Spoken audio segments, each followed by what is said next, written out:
It's the dead of night on the 31st of May. A quiet Saturday in a quiet town. Waukesha, Wisconsin.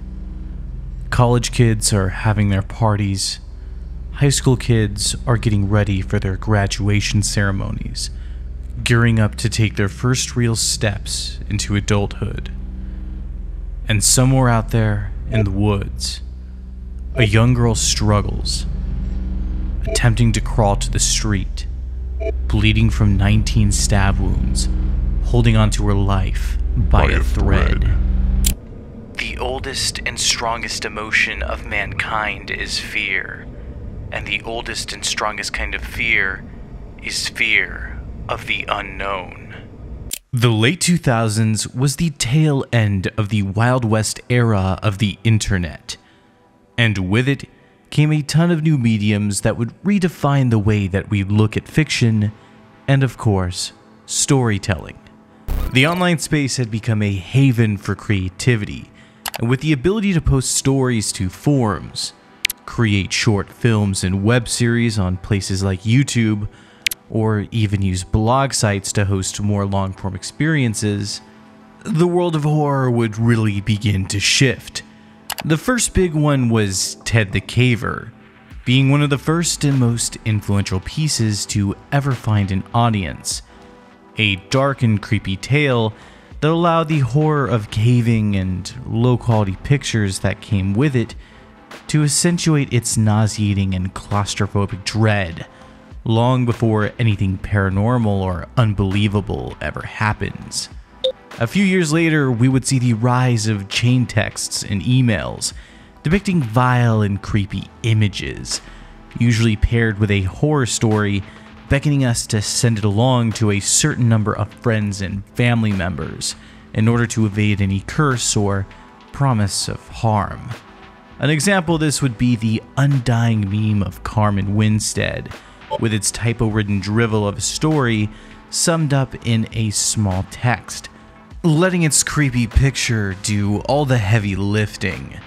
And while it's easy to scoff at this in hindsight, back in 2006, this would have been pretty freaky to get sent to you at 2 in the morning. Though the ever-infamous Smile Dog would go on to perfect this style of chainmail horror by presenting us both a creepy image and a haunting tale of a mind virus that forces us to spread the word, or be tormented until we break into mental oblivion. This new wave of user-generated content would come together to produce a vibrant revolution of characters and stories that deeply contrasted with the boring jump-scare slop that had overtaken theaters for far too long. It was a poorly written revolution, but a revolution nonetheless. We may scoff at this stuff now due to some of the more infamous and unintentionally hilarious characters that came from this era, but it would be a shame to write off the innovative and brilliant works that were produced during this time. Ben Drowned in particular, becoming one of the most influential and important pieces of unfiction ever produced. That being said, when the creepypasta world was young and taking the world by storm, it never once crossed my mind that I would one day see an interdimensional tentacle monster be the excuse given for a brutal attempted murder. I've been here for over 24 years as a cop in the city of Waukesha, and I have not seen a crime of this nature, especially when you take into account it was 12-year-old girls. Slender Man is a creepypasta titan of the past, once a face of a new era of horror, and now just a meme-ridden shadow of his former self. The character has had a long and storied history in the little over a decade of his existence, but despite all the garbage media made as a cash grab to exploit the monster's popularity, Slender Man does deserve his infamy. He was a creature that broke the mold at the time and changed the entire landscape of horror media nearly overnight, bringing back a Lovecraftian edge to the genre that had been gone for a long time in lieu of the slashers, torture films, and especially the regurgitated ghost stories of the time. His legacy might be a bit of a mess, but it's one that I can honestly say is well deserved. When the character was first created, he was far different from the visage that we're familiar with today. Slenderman was originally created by Eric Knudsen in 2009 for a contest on Something Awful, an infamous web forum of the internet's past. The thread in question was a Photoshop contest where goons were tasked with creating creepy and paranormal images. Eric, going by the alias Victor Surge, would end up winning the contest with his contributions. I started doing the posts and the pictures. I was just impressed that the people in the thread itself thought it was really cool and interesting, and really never expected it to go out of the thread. I think someone even in the thread remarked like, oh, wouldn't it be funny if we put these out there and people thought they were real? These were the first two images ever made of Slenderman, and at the time, these were absolutely groundbreaking. While we might be callous in our modern age of scary compilation version 420, in 2009, something this intricately created hadn't really been seen outside of the likes of the previously mentioned Ted the Caver. Taking old Polaroids and editing in Slenderman somewhere in the background was absolutely genius. By obscuring him in the background of what otherwise just seemed to be old photos from a generation long past, it really tapped into that age-old fear of the unknown, like we're stumbling across something that we were never supposed to see, in many ways hitting similar notes to that of The Ring. And just like Sadako's tape, it felt like once we'd spotted him in the distance like that, our fate was sealed and we couldn't go back. Very similar to how many of the early creepypasta stories played into that sense of technophobia. Just here, there's a higher focus on the unknown, and this fear of the unknown is no accident. Knudsen had stated that the creature was heavily inspired by the works of H.P. Lovecraft, and for anyone familiar with him, that's pretty easy to see. Lovecraft often wrote of interdimensional monsters beyond our comprehension, ones that would slowly drive us insane and even affect the characters physically once encountered. Also, tentacles. Lovecraft's cast of godlike creatures, or old ones, have always been shrouded in a deep sense of mystery, never being confirmed as gods, aliens, or even if they're just interdimensional entities. All that we can say is that they exist beyond human comprehension, and interacting or encountering them drives human beings to madness, not only due to their paranormal powers, but also because they're being exposed to a being that exists beyond our confines of comprehension and existence. It's similar to how the angels described in the Bible are often described as these horrific and warped creatures, and even when Moses saw God's back, it warped and changed him. Then Moses said, "Now show me your glory." And the Lord said, "I will cause all my goodness to pass in front of you, and I will proclaim my name, the Lord, in your presence. I will have mercy on whom I will have mercy, and I will have compassion on whom I will have compassion." But he said, "You cannot see my face, nor no one may see me and live." Then the Lord said, "There is a place near me where you may stand on a rock. When my glory passes by, I will put you in a cleft in the rock and cover you with my hand until I have passed by. Then I will remove my hand and you will see my back, but my face must not be seen." These ideas and properties play directly into Slenderman's design and characteristics, but so do a related yet very different style of horror, and that would be the Uncanny Valley. Uncanny Valley, theorized relation between the human likeness of an object and a viewer's affinity toward it. The hypothesis originated in a 1970 essay by Japanese roboticist Masahiro Mori, in which he proposed that as a human likeness increases in an object's design, so does one's affinity for the object, but only to a certain point, When the likeness nears total accuracy, affinity drops dramatically and is replaced by a feeling of eeriness or uncanniness. Affinity then arises again when true human likeness, indicating a living person, is reached. This sudden decrease and increase, caused by a feeling of uncanniness, creates a valley in the level of affinity. I have an entire video talking about that, so I'll keep things brief here. But the idea is that it's the fear of something that looks and seems human, but is just off enough to seem inhuman. There's good reason for my glistening skin, and how I shine,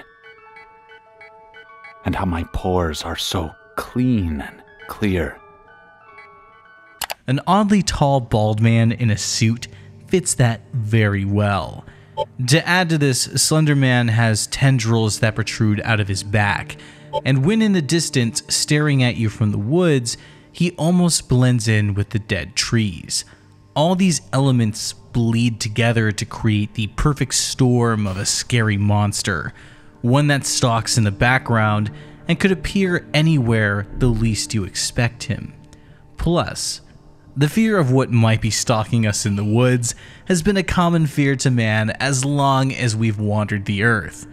While this alone would have been enough to spark some popularity for the monster, the most key element here is actually one that people often overlook, and that was the descriptions that Eric left under the original photos. We didn't want to go. We didn't want to kill them. But its persistent silence and outstretched arms horrified and comforted us at the same time. 1983, photographer unknown, presumed dead. One of the two recovered photographs from the Sterling City Library blaze, notable for being taken the day which 14 children vanished for what is referred to as the Slender Man. Deformities cited as film defects by officials. Fire at library occurred 1 week later. Actual photographs confiscated as evidence. 1986, photographer Mary Thomas, missing since June 13th, 1986. What would seem to most as just fun little descriptions to boost the atmosphere quickly sparked a massive interest in the creature's lore and the possibilities of his real-life existence. I can't stress how integral something as simple as a description can be, as it adds so much world building and atmosphere that wouldn't just spur from an image alone. The art of immersion is a tricky thing to explain because it's such a fluid and entropic concept, but by making images that already alone held a lot of unease with the horror that they contained being subdued and left for you to discover in the background, it really kicks your fight or flight up far more than if the image was a just head-on shot of a monster. And further using ambiguity in the descriptions with little to no context, it allows our minds to wander and attempt to fill in all these different blanks that have been brought to us, weaponizing our own imagination against us, making it far more terrifying than anything Eric could have written on his own. Similar to how Lovecraft would often leave us with ambiguity to play on the concept of the horror of the unknown. After a long thread where something awful goon speculated on what the creature might be and described various attributes of his behavior, he quickly spread like wildfire across the internet, being discussed on places like 4chan, Reddit, and most importantly, the Creepypasta wiki, making what was supposed to be just a silly monster made for a Photoshop contest into an internet icon overnight.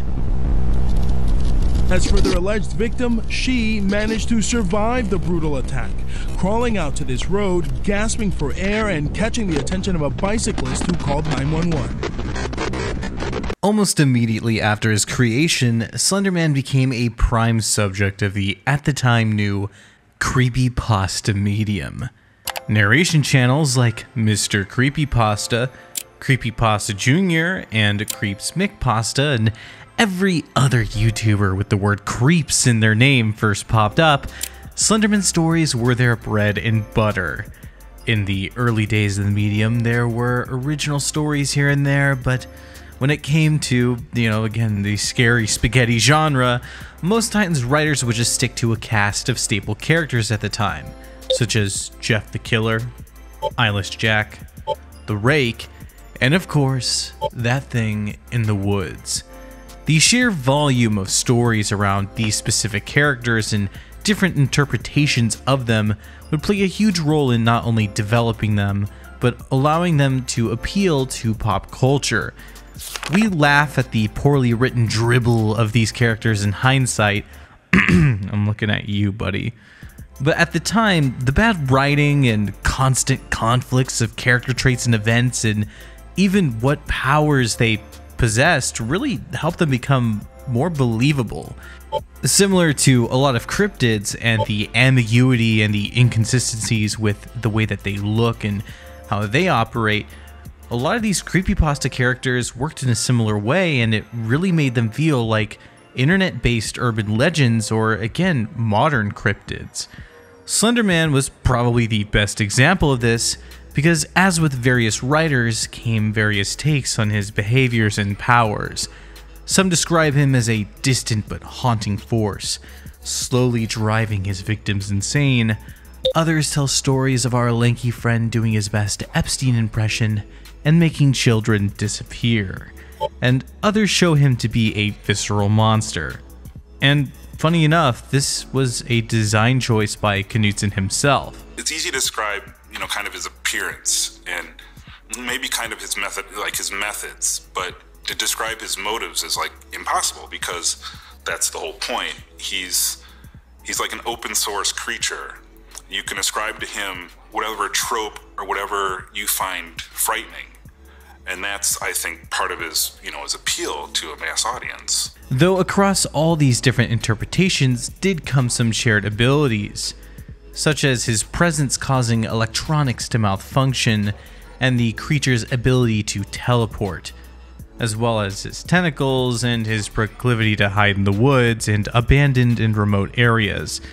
These attributes, combined with his nondescript and almost generic look, ended up with people connecting the conspiracy dots and claiming that he appeared in various different cultures and mythologies throughout history. Again, something that, going back to the original thread, was even referenced. I think someone even in the thread remarked like, oh, wouldn't it be funny if we put these out there and people thought they were real? Though, given some of the threads that people would find when digging into folklore and history, it's actually not as silly as you would think. Now, according to the most reliable and trusted source of information, the Creepypasta wiki, the lanky child napper can be found in Brazilian, Egyptian, German, Romanian, and even English folklore. The earliest argued reference to the legend is within the cave paintings found in the Serra da Capivara National Park in the northeast of Brazil, which are believed to date as far back as 9000 BC. These paintings show a strangely elongated character leading a child by the hand, but make no reference to the extra appendages. The next known possible reference to the Slender Man comes from 3100 BC in Lower Egypt, with references to the Thief of the Gods or the Thief of Kuk.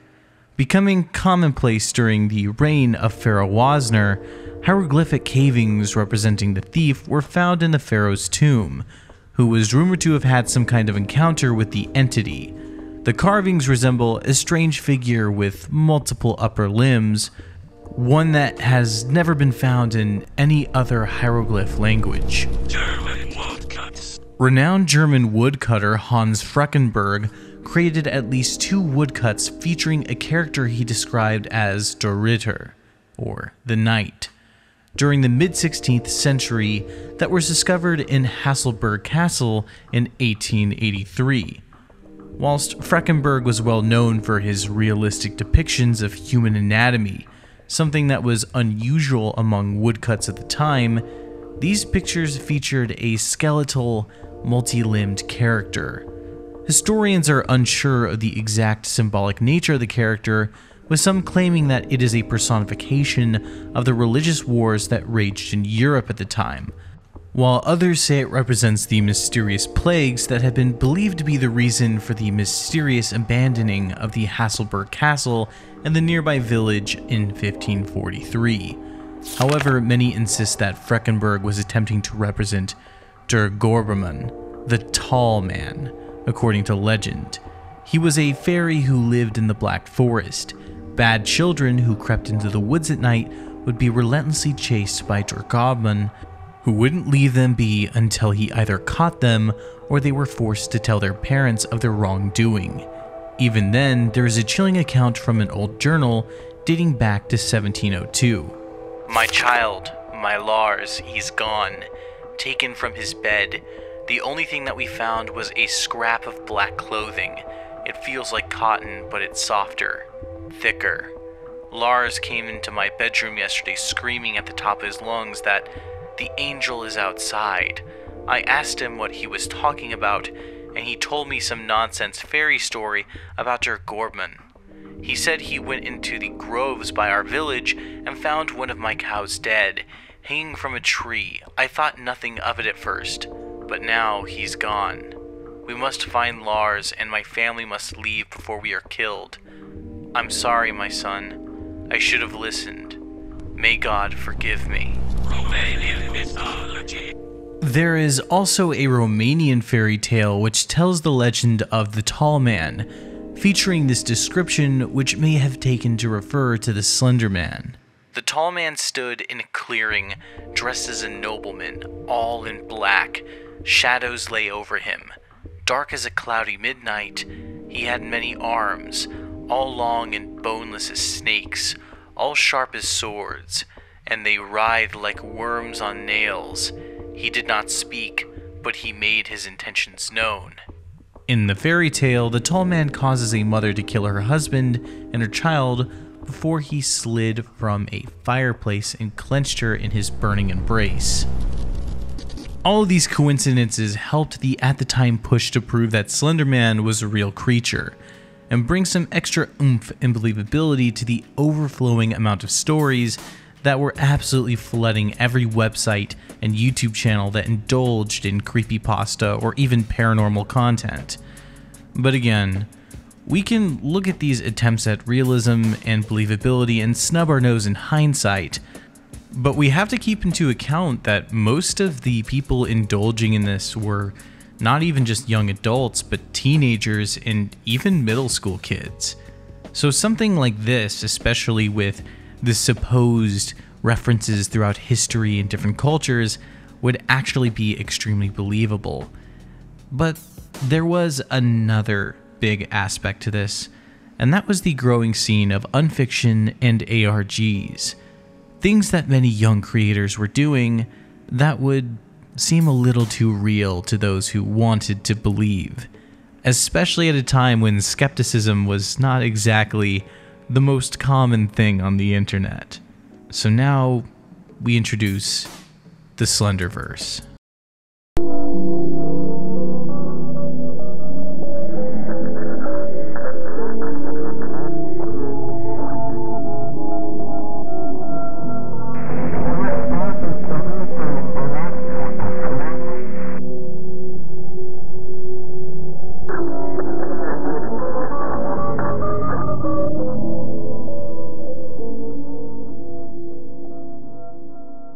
Now, something that was both symbiotic yet just a little bit disconnected from Slenderman was a string of online shows and alternate reality games that fell under the greater Slenderverse. Now, for anyone out of the loop, the big three in this sector would have been Everyman Hybrid, Tribe 12, and most importantly, Marble Hornets. If you want a deeper dive into these, then I suggest checking out the coverage given to them by Nightmind, or even looking at the recent documentary about their impact and creation from Alex Hera. But to talk about them briefly, these unfiction projects would have each come around during the late 2000s and really early 2010s, the digital camera age, if you will. 720p was still considered king, and audience skepticism was at an all-time low. These channels would present us with stories done in a mixture of found footage multi-platform presentations, interactive puzzles, and most importantly, never really telling the audience that it was all just a game or, in some cases, just a show. The most influential and important series, though, was definitely Marble Hornets.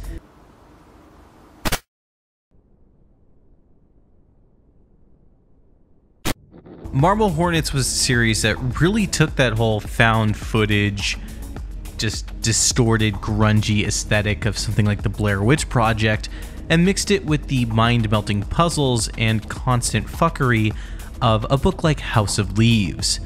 The premise of the whole thing being that the main character is investigating the abandoned film project of one of their friends, seeing just how mentally broken and paranoid that he had become with the footage he finds, and the deeper the investigation goes, the more disturbing and strange the circumstance. All while the series' take on a Slenderman-like creature, also known as the Operator, makes themselves more known, and uses proxies to even get directly involved, creating an entirely separate YouTube channel to engage with the characters and even the audience on a much deeper and more personal level. Now, don't worry, I'm not going to spoil the series, because it's one that many people still have yet to watch, and that is incredibly important. But what I will say is that this show started right after Slenderman was created, and before the whole Creepypasta wave really claimed him as one of their own. And in many ways, the Marble Hornets version of Slenderman would end up being the more impactful and much more defining version of him. Especially when this version of the monster would make its way into the other series or be portrayed very similarly in the other shows that would either reference or just be deeply inspired by Marble Hornets. And each of these series would really help that previously mentioned push to create believability and intrigue for the monster. It made Slenderman become an increasingly dark shadow looming over the internet. And in the case of the many young minds that were beginning to become obsessed with him, maybe he actually was that boogeyman that their parents used to tell them stories of. They seemed indifferent to the horror of their act. One attacker even danced in a police interrogation room. Alright, we can't really move forward without mentioning both the birth and death of Slenderman's mainstream popularity, and that would be the 8 pages. Creepypasta video games are a concept that never really quite paired well together. Though some laughable attempts have been made, and there's been some decent ones as well, it's never really been the most beloved concept. But that being said, Slenderman is a decent character to try and play around with, as you can incorporate him as a creepy force in the background and get some relatively decent psychological horror out of the whole thing. But as I'm sure anyone who's old enough knows, that's not really what happened. In terms of video games, we didn't really get much based off of him in the first initial wave of popularity outside of the Enderman from Minecraft being a bit of an homage to him. Though in 2012, this would all come to change. While Slenderman had already seen a massive wave of popularity, in my opinion, his peak came when a little indie game made its way onto the internet, and a certain Swedish man played it. And that would be Slender the 8 Pages, a cheap and crude little game that quickly began to dominate the YouTube Let's Play community once Felix got his grubby little hands on it. And about as soon as it happened, Slenderman became everybody's favorite milkable content farm, each taking turns screaming like little girls to the lamest jump scare in gaming history. Don't look at him! Shit! No! Dude, you suck! I mean, can we just take a second to look at this? Oh no, I'm so terrified. This is the scariest thing I've ever seen. Holy shit. The game itself was a simple walking simulator. having you explore a small section of the woods looking for 8 pages containing drawings and notes, all while Slenderman stalked you trying to get into your line of sight. If you stared at him too long, you'd be treated to a jump scare and the game would end. Now, I'm sure it's obvious that I never cared for this piece of shit, but its gameplay loop did work as a freeware indie game.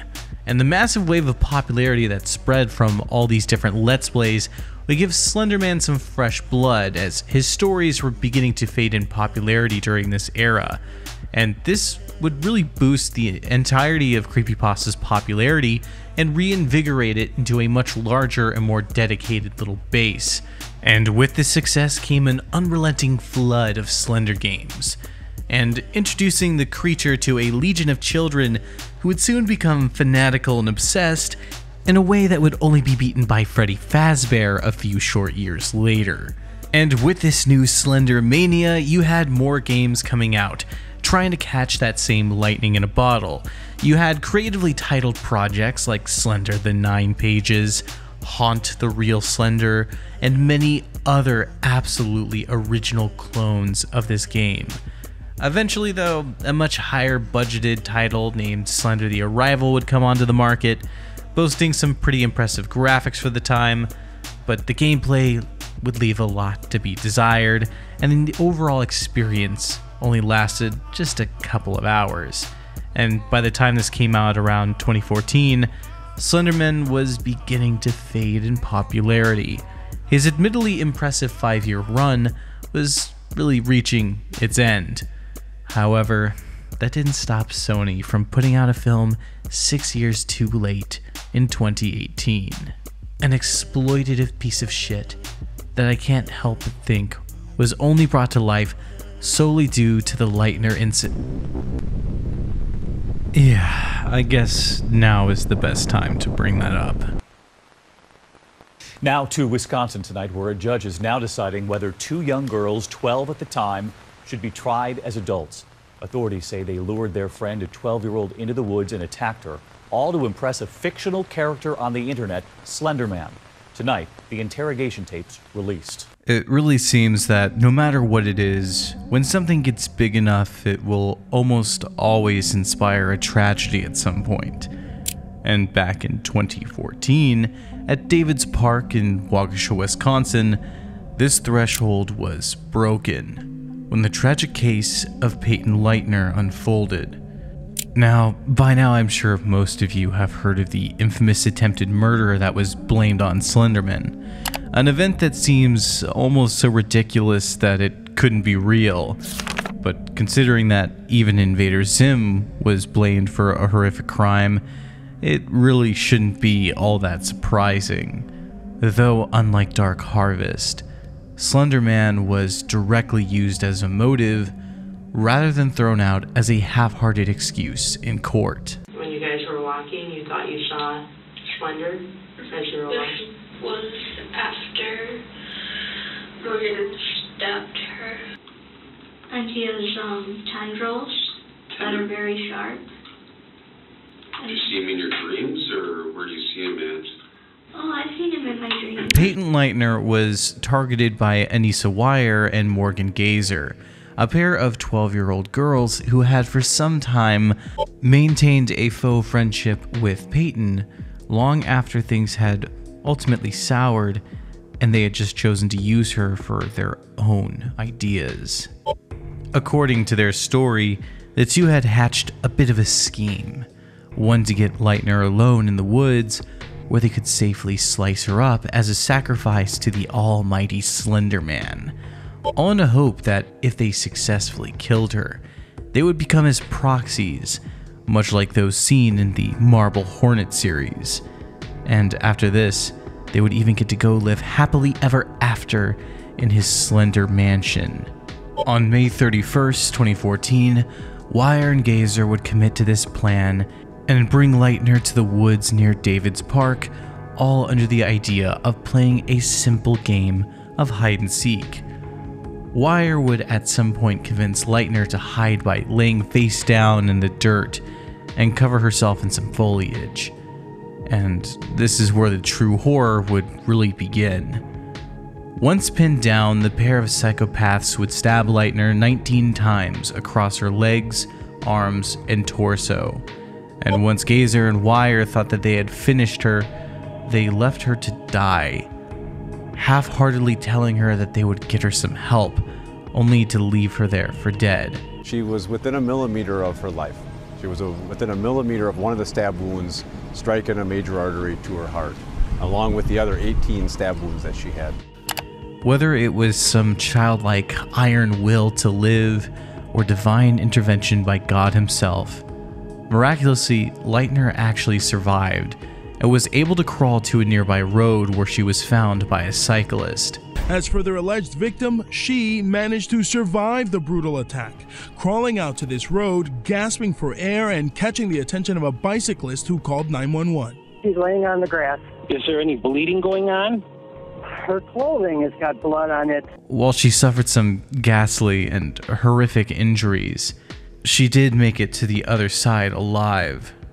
Not long after this, the pair of would-be killers would be arrested, with both showing little to no remorse for their actions, and most morbidly, Morgan Gazer would even ask if Leutner had died, only to show some slight disappointment at the fact that she had been taken to the hospital.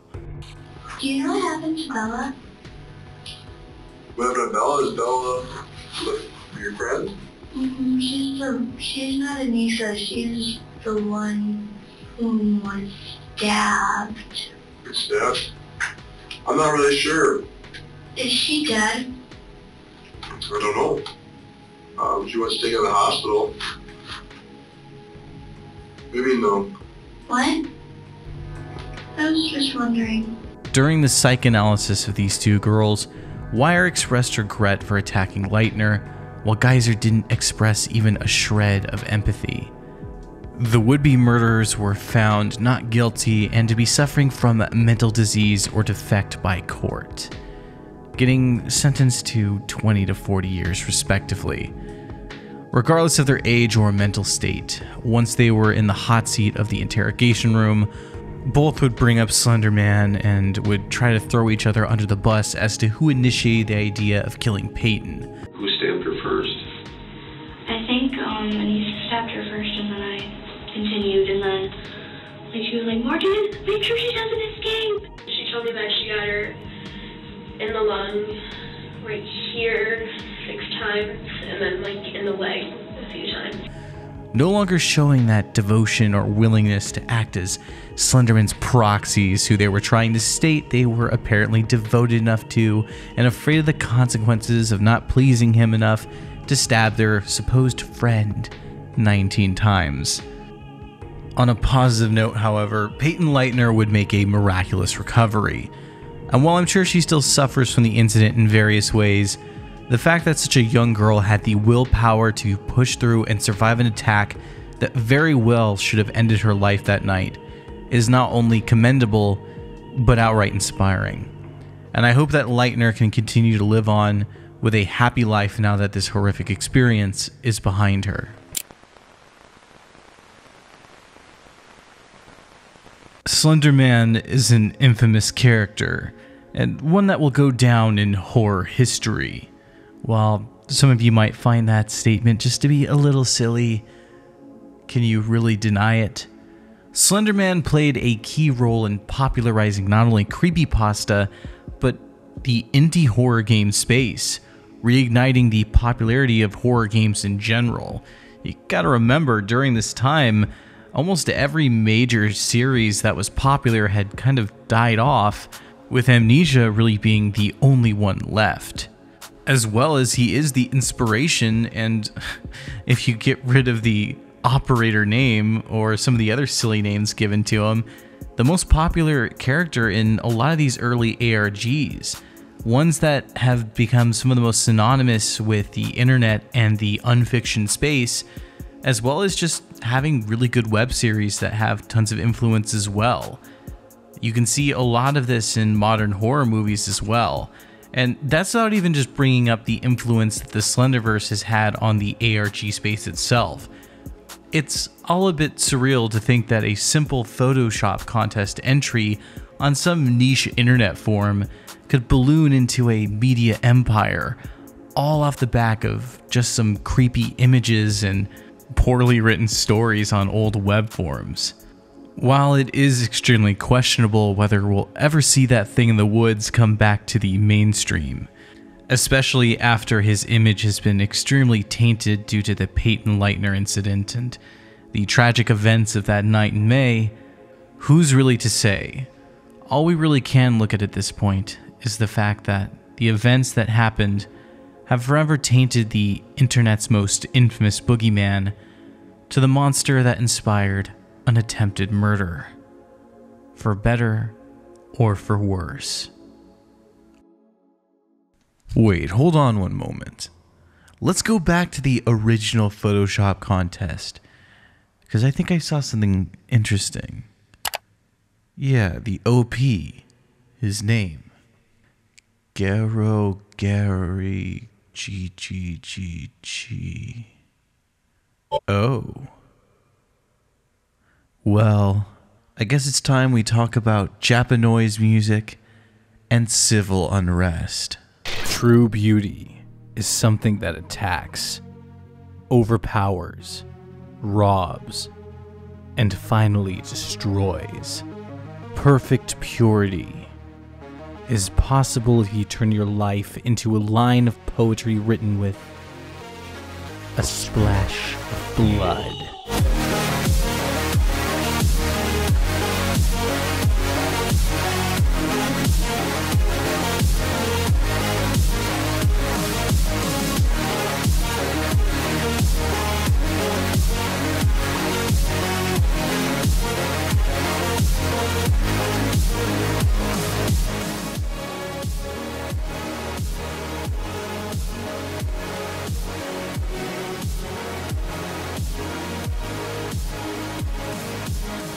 Now, before we close off the video, let me introduce you to the Wall of Shame. These are my generous and glorious supporters with the safe use of cash versus attempted murders. And hey, I prefer it that way. Now, if you would like to see your name put up on this list as well, you can do so by showing your undying support via Patreon and Ko-fi. And by support, I mean your money. But with all that being said, subscribe, follow me on Twitter, join the Discord server, and I'll see you in the next video.